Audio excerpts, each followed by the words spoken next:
KC Venugopal మాట్లాడుతున్నారు. ఇప్పుడు లైవ్లో చూద్దాం.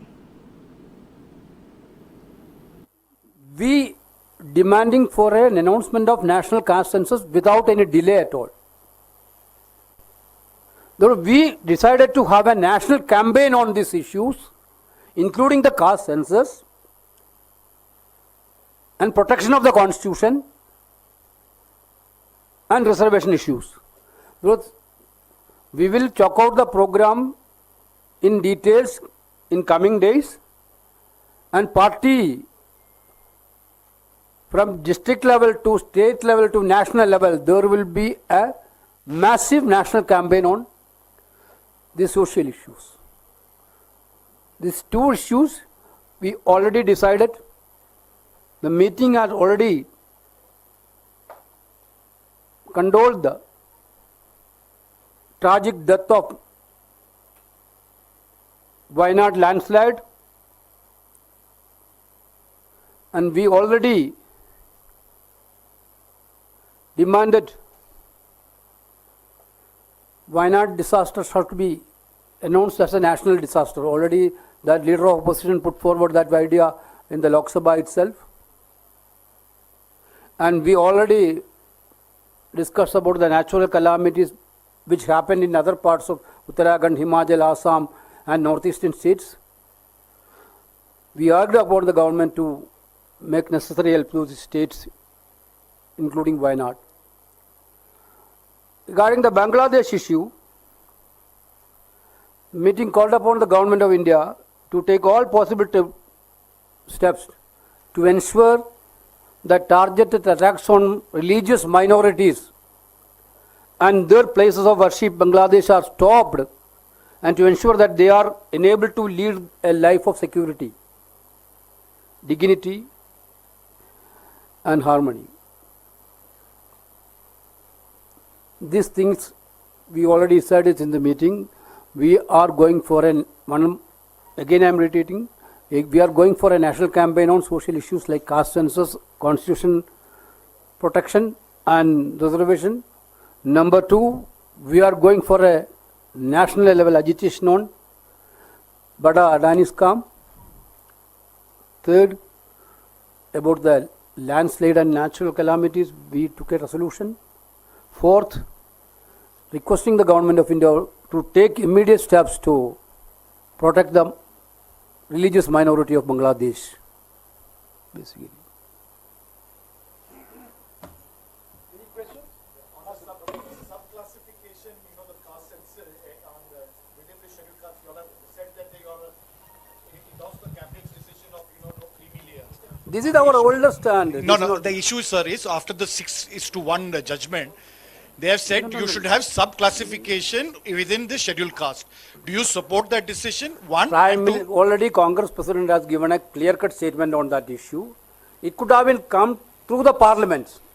The government got a biggest opportunity to rule out all these speculations and observations of the Supreme Court through the parliament, which government did not demand. But we are for that. Certainly we are not for creamy layer. No, you are for classification, sub-classification of within the scheduled caste? That we already put up a committee to study the things on deeper way. That we told last time, Congress President is going to be constituted some committees to study in deeper way. Mr. Jairam Ramesh said that he is consulting with PCCs and others. That committee will consult with PCC and stakeholders, and then we will come with a final idea.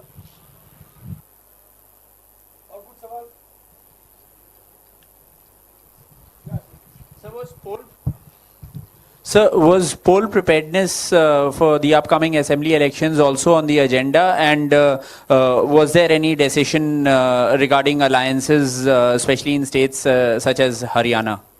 We already discussed the poll preparations of these 4 states, Maharashtra, Haryana, Jharkhand and Jammu and Kashmir. Wherever the alliance is needed, the local unit is deciding, we will go for that.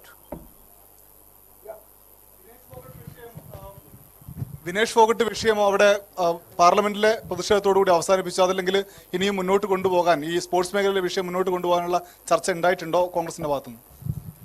Whatever decision we have decided already, we told. Whatever happened in that issue, our party is taking it up in a different level.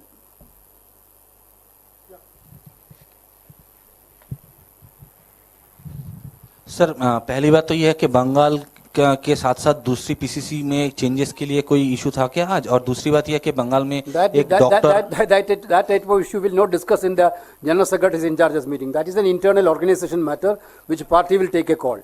और बंगाल में sir जो doctor का एक rape करके murder किया गया वो issue भी कुछ बातचीत हुआ क्या? I told whatever issues told.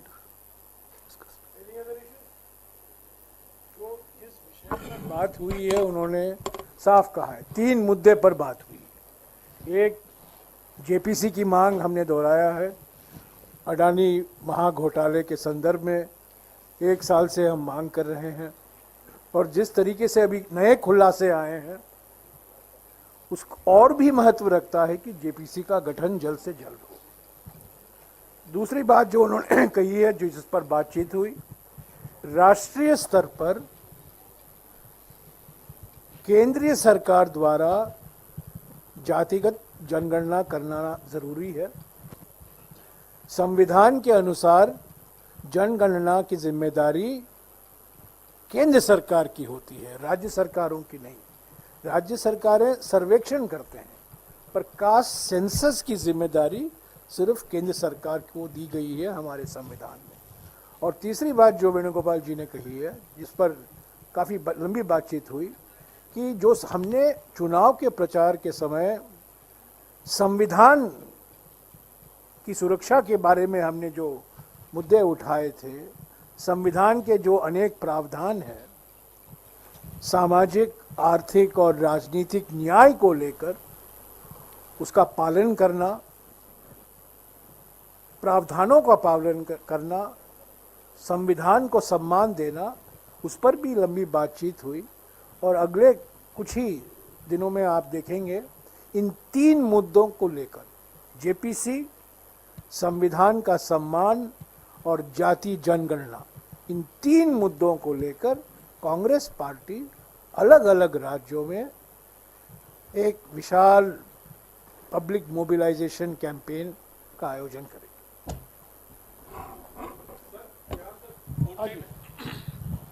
Supreme court ने जो SC/ST रिजर्वेशन में कोटे का फैसला दिया, पार्टी, आप सवाल सुन लीजिए सर, पार्टी आप कह रहे हैं कि विचार विमर्श चल रहा है। सवाल पूछ रहे हो, सवाल में सवाल पूछ रहे हो सर, सवाल का जवाब इन्होंने दे दिया। मैं कुछ और पूछ रहा हूं सर।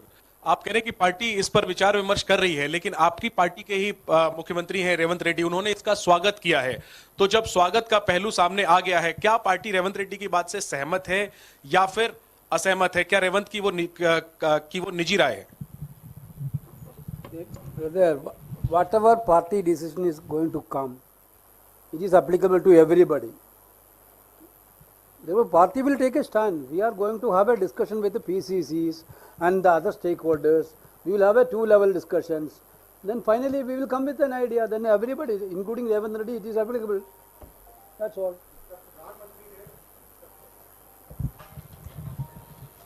सर, एक तरफ तो कोटा विद इन कोटा और क्रीमी लेयर को लेकर के बहस चल रही है, वहीं प्रधानमंत्री ने 25 नवंबर 2023 में तेलंगाना में जाकर के कहा कि माडिगा जाति को कोटा विद इन कोटा रखना चाहिए।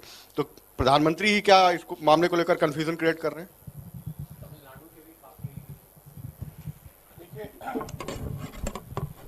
इस पर हमारे अध्यक्ष जी ने साफ कहा है, अगर सरकार की मंशा सही होती, अगर वो सचमुच चाहते, इसी पार्लियामेंट के सत्र में वो एक बिल ला सकते थे और ये बिल्कुल साफ कर देते कि हम क्रीमी लेयर के खिलाफ है।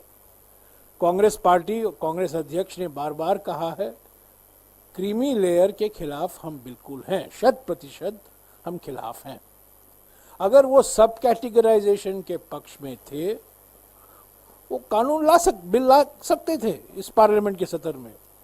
ऐसा नहीं है। कई, आपको याद होगा 5 अगस्त 2019 में 12 बजे को एक बिल लाया गया और 6 बजे तक वो बिल पारित किया गया। तो 6 घंटे के अंदर ऐतिहासिक संविधान का संशोधन के लिए बिल लाया गया था, आपको याद होगा 5 अगस्त 2019 को। तो कांग्रेस अध्यक्ष ने कहा है, अगर उनकी मानसिकता सही थी, नियत साफ था, वो लाते बिल और उस पर हम चर्चा करते। क्रीमी लेयर की तो बिल्कुल हम खिलाफ हैं। कोटा विद इन कोटा की जो बात आप कर रहे हैं, जो बात उठी है, उस पर हमारे अध्यक्ष अलग अलग राज्यों से बात कर रहे हैं, तेलंगाना, कर्नाटका, पंजाब, सभी राज्यों से, और उसके बाद कुछ ही दिनों में उस पर जो हमें कहना है हम कहेंगे। पर ये बात सही है कि क्रीमी लेयर को लेकर कोई बहस नहीं है। हम बिल्कुल 100% क्रीमी लेयर के खिलाफ हैं, वो चर्चा में ही नहीं है। सब कैटेगराइजेशन को लेकर अलग अलग विचार हैं, उस सबसे बातचीत करके पार्टी अपना पोजीशन क्या जो है, रवैया जो है, वो आपके सामने रखेगी।